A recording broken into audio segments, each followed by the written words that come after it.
Hi எல்லாருக்கும் வணக்கம். இன்றைக்கி இந்த வீடியோவில் வந்து நம்ம கிட்ஸோட லஞ்ச் பாக்ஸ் ரெசிபி தான் பார்க்க போகிறோம். நல்ல ஒரு ஹை ப்ரோட்டீன் லஞ்ச் பாக்ஸ் ரெசிபியோடு வந்திருக்கிறேன். இந்த ரெசிபிஸ் எல்லாமே நீங்களும் கண்டிப்பாக ட்ரை பண்ணி பாருங்கள். உங்கள் பசங்களுக்கும் ரொம்ப பிடிக்கும். ஒரு ஹை ப்ரோட்டீன் ரெசிபியாகவும் இருக்கும். இதில் வந்து ஃபஸ்ட்டு நம்ம பார்க்க போகிறது எக் ஃப்ரைட் ரைஸ் எப்படி பண்ணுறதுன்னு பார்க்கலாமா? அதுக்கு ஒரு பேனில் 1 டேபிள் ஸ்பூன் அளவுக்கு எண்ணெய் சேர்த்துட்டு கூடவே 1/2 ஸ்பூன் ஜீரகம், பொடியாக கட் பண்ண ஒரு 4 பல் பூண்டு சேர்த்துட்டு நல்லா இந்த மாதிரி மிக்ஸ் கொடுத்து விடுங்க. பூண்டு நல்லா இந்த அளவுக்கு வெந்ததுக்கு அப்புறமா இதில் வந்து ஒரு கேரட், 10 போல் பீன்ஸ், கொஞ்சம் போல் ஸ்ப்ரிங் ஆனியன் எல்லாத்தையுமே நான் அதில் சேர்த்துருக்கிறேன். இதுக்கு தேவையான அளவுக்கு உப்பு சேர்த்துக்கோங்க.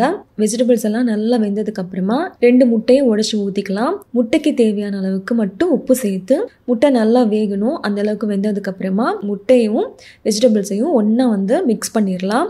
1/2 கப் அளவுக்கு பாஸ்மதி அரிசியில் நான் இன்னைக்கு சாதம் செஞ்சுருந்தேன். நீங்கள் சாப்பாட்டு அரிசியில் கூட செய்யலாம். கூடவே கொஞ்சமாக மல்லி இலை, தேவையான அளவுக்கு உப்பு, மிளகுத்தூள் 1/2 ஸ்பூன் சேர்த்துக்கலாம். எல்லாத்தையும் நல்லா மிக்ஸ் பண்ணிங்கன்னா நம்மளோட அருமையான எக் ரைஸ் சூப்பராக ரெடி ஆயிடும். டேஸ்ட்டு சூப்பராக இருந்துச்சு. நீங்களும் கண்டிப்பாக ட்ரை பண்ணி பாருங்கள். அடுத்து நம்ம பார்க்க போகிற ரெசிபி வந்து சென்னா புலாவ். அதுக்கு சைட் டிஷ்ஷாக எக் ரோஸ்ட் எப்படி பண்ணுறதுன்னு பார்க்கலாமா? ஒரு குக்கரில் 1 டேபிள் ஸ்பூன் எண்ணெய், 1/2 ஸ்பூன் ஜீரகம், 1/4 ஸ்பூன் சோம்பு, 2 ஏலக்காய், ஒரு பிரியாணி இலை, ஒரு பட்டை, 2 கிராம்பு எல்லாத்தையும் சேர்த்துட்டு நல்லா மிக்ஸ் பண்ணி விடுங்க. ஒரு பாதி பெரிய வெங்காயத்தை குட்டி குட்டியாக ஸ்லைஸ் பண்ணி எடுத்துருக்கிறேன். அதையுமே சேர்த்துடலாம். பாருங்கள், இந்த அளவுக்கு வெங்காயம் நல்லா வதங்கினதுக்கு அப்புறமா ஃப்ரெஷ்ஷாக அரைச்ச இஞ்சி பூண்டு பேஸ்ட் 1 டேபிள் ஸ்பூன் சேர்த்துக்கோங்க. அதோட பச்சை வாசனை போனதுக்கு அப்புறமா ஒரு மீடியம் சைஸ் தக்காளியை கட் பண்ணி சேர்த்துக்கோங்க. காரத்துக்கு ஏற்ற மாதிரி மிளகாய் தூள் சேர்த்துக்கோங்க. 1/4 ஸ்பூன் அளவுக்கு சேர்த்துருக்கிறேன். 1/4 ஸ்பூனுக்கும் கம்மியாக மஞ்சள் தூள், கரம் மசாலா ஒரு 1/4 ஸ்பூன், உப்பு தேவையான அளவுக்கு சேர்த்துக்கோங்க.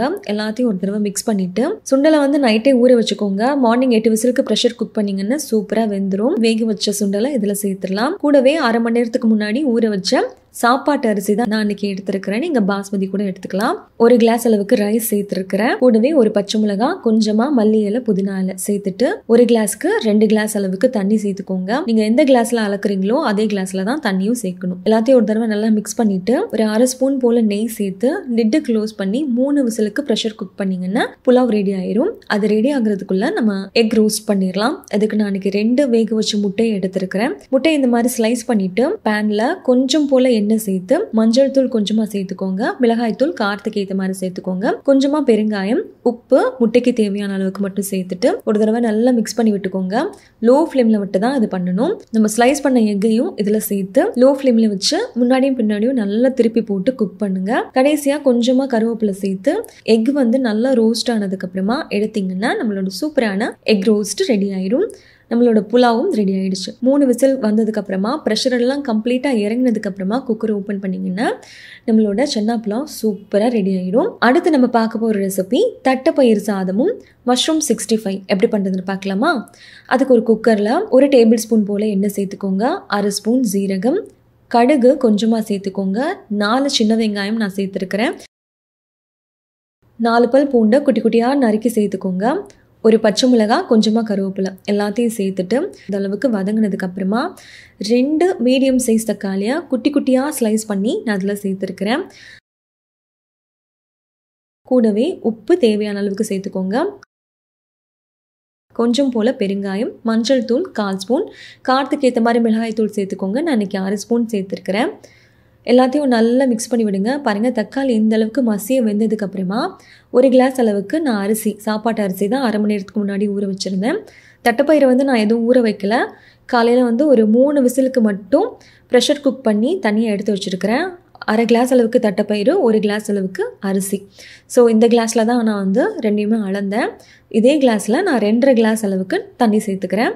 கடைசியாக கொஞ்சமாக மல்லி இலை, ஒரு 1/2 ஸ்பூன் போல் நெய் சேர்த்துட்டு நல்லா மிக்ஸ் பண்ணி விட்டுட்டு லிட் போட்டு க்ளோஸ் பண்ணிடலாம்.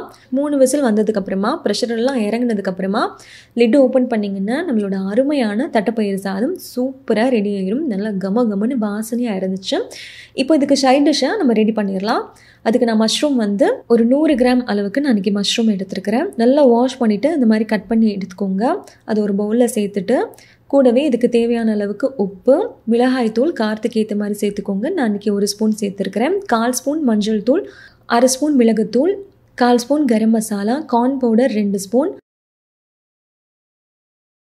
மைதா 1.5 ஸ்பூன் சேர்த்துட்டு நல்லா ஒரு தடவை மிக்ஸ் பண்ணி விட்டுக்கோங்க. நல்லா மிக்ஸ் பண்ணதுக்கப்புறமா கொஞ்சம் கொஞ்சமாக தண்ணி சேர்த்து இது நல்லா பேஸ்ட் பதத்துக்கு நம்ம மிக்ஸ் பண்ணி எடுத்துக்கலாம். ஃப்ரை பண்ணுறதுக்கு இப்போ இது ரெடியாக இருக்குது. இப்போ ஒரு பேனில் ஃப்ரை பண்ணுறதுக்கு தேவையான அளவுக்கு எண்ணெய் சேர்த்துட்டு நம்ம ஒவ்வொன்றா போட்டு மீடியம் ஃப்ளேம்லேயும் லோ ஃப்ளேம்லேயும் மாற்றி மாற்றி வச்சு ஃப்ரை பண்ணிங்கன்னா நல்லா கிறிஸ்பியான மஷ்ரூம் 65 சூப்பராக ரெடி ஆயிரும். கண்டிப்பாக நீங்களும் ட்ரை பண்ணி பாருங்கள். அடுத்து நம்ம பார்க்க போகிற ரெசிபி வந்து பன்னீர் சமோசா எப்படி பண்ணுறதுன்னு பார்க்கலாமா? நம்ம அதுக்கு ஃபஸ்ட்டு வந்து சப்பாத்திக்கு மாவு ரெடி பண்ணிடலாம். நான் இன்றைக்கி வந்து கோதுமை மாவில் தான் பண்ணியிருக்கிறேன். மைதா வந்து யூஸ் பண்ணாதீங்க, கோதுமையிலே பண்ணுங்கள், சூப்பராக இருக்கும். 2 கரண்டி அளவுக்கு கோதுமை, கொஞ்சம் போல் ஒரு 1/4 ஸ்பூன் போல் ஓமம் சேர்த்துக்கோங்க. ஓமம் இல்லைன்னா ஜீரகம் கூட சேர்த்துக்கலாம்.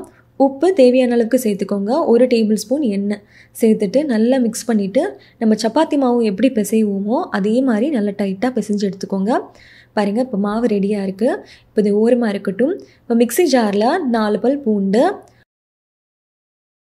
2 சின்ன சைஸ் அளவுக்கு இஞ்சி, பாதி வெங்காயம், ஒரு பெரிய வெங்காயத்தில் பாதி மட்டும் சேர்த்துக்கலாம், ஒரு பெரிய சைஸ் தக்காளி, தேவைப்பட்டால் கொஞ்சமாக தண்ணி சேர்த்து நல்லா ஃபைன் பேஸ்ட்டாக அரைச்சி எடுத்துகிட்டு வந்துடுங்க. பாருங்கள், அரைச்சாச்சு. இப்போ இது ஓரமாக இருக்கட்டும். இப்போ ஸ்டவ்வில் ஒரு பேன் வச்சு 1 டேபிள் ஸ்பூன் போல் எண்ணெய் சேர்த்துக்கோங்க. கொஞ்சம் போல் ஒரு 1/4 ஸ்பூன் போல் ஜீரகம், நம்ம அரைச்ச அந்த பேஸ்ட் இதில் சேர்த்துடலாம். சேர்த்துட்டு நல்லா பச்சை வாசனை போகிற அளவுக்கு கொஞ்சம் வெயிட் பண்ணுங்கள். லிட் போட்டு க்ளோஸ் பண்ணிடுங்க. நல்லா பச்சை வாசனை போனதுக்கப்புறமா தான் நம்ம மற்ற மசாலா ஐட்டம்ஸ் எல்லாம் சேர்க்கணும். இல்லைன்னா அந்த வெங்காயத்தோட பச்சை வாசனை பயங்கரமாக வரும். இப்போ இந்த மாதிரி பச்சை வாசனை போனதுக்கப்புறமா 1/4 ஸ்பூன் மஞ்சள் தூள், 1 ஸ்பூன் மிளகாய் தூள் சேர்த்துருக்கிறேன். நீங்கள் உங்கள் காரத்துக்கு ஏற்ற மாதிரி சேர்த்துக்கோங்க. 1/4 ஸ்பூன் மிளகுத்தூள், கரம் மசாலா 1/4 ஸ்பூன், உப்பு தேவையான அளவுக்கு சேர்த்துக்கோங்க.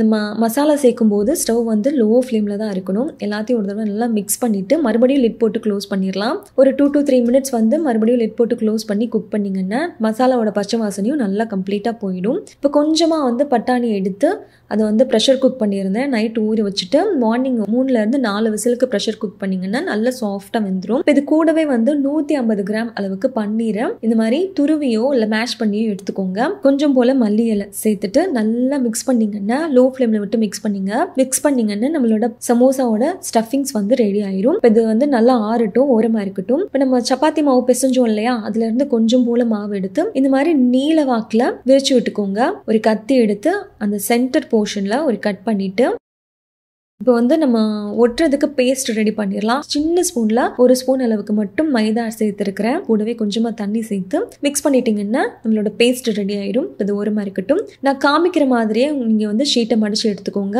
இந்த மைதா பேஸ்ட் நம்ம ரெடி பண்ணோம் இல்லையா, அதை வந்து இந்த மாதிரி தடவி சீல் பண்ணிட்டீங்கன்னா உங்களுக்கு வந்து மாவு வந்து பிரியாமல் வரும், வெளியே வராது, நல்லா டைட்டாக பிடிச்சிக்கும்.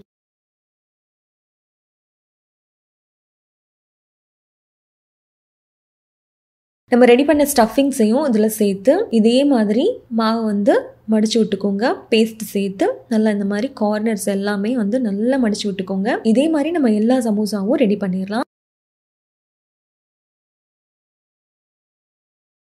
ரெடி பண்ணதுக்கப்புறமா பேனில் வந்து எண்ணெய் சேர்த்து எண்ணெய் மிதமான சூட்டில் வந்ததுக்கப்புறமா லோ ஃப்ளேமில் வச்சே குக் பண்ணுங்கள். லோ டு மீடியம் ஃப்ளேம் அதுக்குள்ளேயே வச்சு நல்லா குக் பண்ணுங்கள். இந்த மாதிரி கலர் நல்லா சேஞ்ச் ஆனதுக்கப்புறமா எடுத்துக்கலாம். பாருங்கள், நல்லா கிறிஸ்பியாக சூப்பர் டேஸ்ட்டில் இருந்துச்சு. நான் என் பையனோட லஞ்ச் பாக்ஸுக்கு இது கொடுத்தேன். என் பையனுக்கு இது ரொம்ப ஃபேவரட். நீங்கள் ஸ்நாக்ஸுக்கும் இது கொடுக்கலாம், லஞ்சுக்கும் கொடுக்கலாம், சூப்பர் டேஸ்ட்டில் இருக்கும். அடுத்து நம்ம பார்க்க போகிற ரெசிபி வந்து மசூர் தால் கிச்சடியும் கொண்டு கடலை மசாலா எப்படி பண்ணுறதுன்னு பார்க்கலாம். 1/2 கிளாஸ் அளவுக்கு நான் இன்றைக்கி சாப்பாட்டு அரிசி எடுத்துருக்கிறேன். அதே கிளாஸில் ஃபுல்லாக வந்து 1/2 கிளாஸ் அளவுக்கு மைசூர் பருப்பு இருக்கு இல்லையா, மசூர் தால் அப்படின்னு சொல்லுவாங்க, மைசூர் பருப்பு, அதே சேர்த்துக்கலாம். ரெண்டுமே சேர்த்து அரிசியும் பருப்பும் சேர்த்து 1 கிளாஸ் அளவுக்கு இருக்குது. இப்போ இதை நல்லா வாஷ் பண்ணிவிட்டு ஒரு 1/2 மணி நேரத்துக்கு அப்படியே ஊற விட்டுருங்க. 1/2 மணி நேரத்துக்கு ஊறிட்டும். 1/2 மணி நேரம் ஊறினதுக்கப்புறமா ஒரு குக்கரில் 1 டேபிள் ஸ்பூன் நெய் சேர்த்துட்டு கொஞ்சம் போல் சீரகம், ஒரு 4 பல் பூண்டை குட்டி குட்டியாக கட் பண்ணி வச்சுருக்கிறேன், அதையும் சேர்த்துக்கலாம். நல்லா ரோஸ்ட்டாக வதங்கினதுக்கப்புறமா நம்ம 1/2 மணி நேரத்துக்கு ஊற வச்ச அரிசியும் பருப்பையும் இதில் சேர்த்துட்டு 1 கிளாஸ்க்கு 3 கிளாஸ் அளவுக்கு நான் தண்ணி சேர்த்துருக்கிறேன். கூடவே உப்பு, கொஞ்சம் போல் பெருங்காயம், மஞ்சள் தூள் 1/4 ஸ்பூன், கருவேப்பிலை கொஞ்சமாக சேர்த்துக்கோங்க, ஒரு பச்சை மிளகாய், கடைசியாக குட்டி குட்டியாக கட் பண்ண மல்லி இலை எல்லாத்தையும் சேர்த்துட்டு நல்லா மிக்ஸ் பண்ணிவிட்டு ஒரு 4 விசிலுக்கு நீங்கள் ப்ரெஷர் குக் பண்ணிங்கன்னா மசூர் தால் கிச்சடி சூப்பராக ரெடி ஆயிடும். இப்போ கொண்ட கடலை மசாலா பண்ணுறதுக்கு ஒரு பேனில் ஒரு 1/4 ஸ்பூன் எண்ணெய் சேர்த்துட்டு கடுகு, சீரகம் சேர்த்துட்டு வேக வச்சு ஓவர் நைட் ஊற வச்சு மார்னிங் ஒரு 8 விசிலுக்கு ப்ரெஷர் குக் பண்ணிங்கன்னா கொண்டக்கடலை சூப்பராக வெந்துடும். அந்த கொண்டக்கடலை இதில் சேர்த்துட்டு கூடவே காரத்துக்கு ஏற்ற மாதிரி மிளகாய் தூள், இதுக்கு தேவையான அளவுக்கு உப்பு, கொஞ்சம் போல் பெருங்காயம், கொஞ்சமாக கருவேப்பிலை சேர்த்து நல்லா ஹை ஃப்ளேமில் விட்டு நல்லா மிக்ஸ் பண்ணிங்கன்னா நம்மளோட கொண்டக்கடலை மசாலா சூப்பராக ரெடி ஆகிடும். இது ரெண்டுத்துக்கும் காம்பினேஷன் பயங்கர டேஸ்ட்டில் இருக்கும். நீங்கள் கண்டிப்பாக ட்ரை பண்ணி பாருங்கள், உங்கள் பசங்களுக்கும் ரொம்ப பிடிக்கும். இருக்கிற பருப்புலேயே வந்து அதிகமாக ப்ரோட்டீன் இருக்கிறது மைசூர் பருப்பில் தான். இந்த மாதிரி ஹெல்தியான ஹை ப்ரோட்டீன் லஞ்ச் பாக்ஸ் நீங்களும் ட்ரை பண்ணி பாருங்கள். ட்ரை பண்ணி பார்த்துட்டு எப்படி இருந்துச்சுன்னு எனக்கு கமெண்ட் பண்ணுங்கள். இந்த வீடியோ உங்களுக்கு பிடிச்சிருந்தா லைக் பண்ணுங்கள், ஷேர் பண்ணுங்கள். கோகுல் அகர்ஷன் சேனலுக்கு சப்ஸ்கிரைப் பண்ணுங்கள். நன்றி, வணக்கம்.